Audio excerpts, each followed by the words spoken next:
John, who were you playing with in the syndicate when you won? A pal of mine, Melvin. I've known Melvin through his father, really, who used to live next door to me.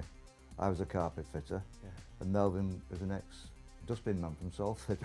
How did you actually find out that you'd won? Who broke the news to you? How did you get it? Well, Val and I had been out for a meal and in Bury. When we got back, there was a note pinned to the door, and the note said, "Ring Melvin urgently."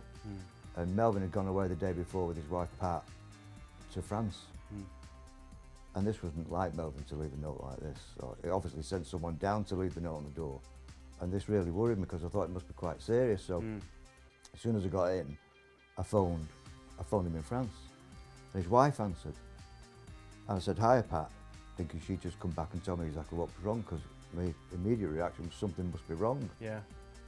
And she just said, "Oh, hiya," just like that. So I thought, doesn't sound like anything serious to me. In fact, if it's that serious, she maybe doesn't even know. Yeah. So I said, I didn't know what to say to her really. I just said, "How are you? All right. Did you get there okay?" Just do all the niceties. And then I said, "Is Melvin there?" So she said, "Yeah, I'll put him on." And he come on, Melvin, and he said, "You don't know, do you?" I said, No, I don't know. What am I supposed to know? That's why I'm phoning you." He says, "Has nobody told you?" I said, "No, I don't know what you're talking about. Just tell me what's wrong. I've got this note to phone you." So he said, "Well, what's it written on?" So I said, what's it written on? What difference does that make?" He said, "Have you got the piece of paper there?" So I said, "Yeah." So he said, "What's it written on?" So I said, "The back of a lottery ticket." So what does that tell you? I said, "Don't tell me we've won the lottery."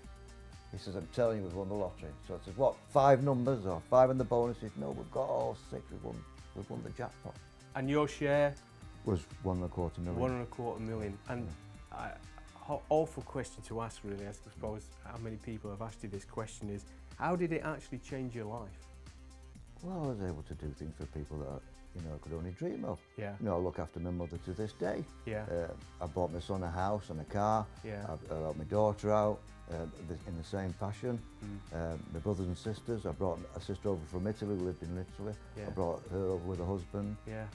To share in this fantastic occasion. And you moved here to this lovely house. And I bought house. this lovely house, that's right. I know. Yeah. And it is an absolute beautiful house. I'm glad you think so, thanks. No, it's a pleasure. We've really enjoyed coming down and seeing you. Now, the other question is, did you pack up work? Or was that it? Did you say, "That's it, I'm retiring"? No, I didn't pack up work because at the time I had a carpet business with my brother. Yeah. And what I did with my brother, I gave him that business. Oh, right, okay. Yeah. And then I carried on working for about another 5 or 6 years. Yeah.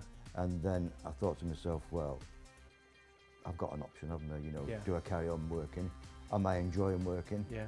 And I thought, well, at that time, I thought, no, I think I'll give myself a few years off. Yeah. And that's what I'm doing now. And you're still taking those years taking off? a few years off, yeah. Brilliant. And I suppose you always get asked this as well, do you still play every week? Well, I do, but I do it now in a syndicate. I do it with LoveMyLotto. Yeah. Because I think they cover more than I can cover on my own. And is it a way you recommend to other people? I definitely would recommend it now, absolutely.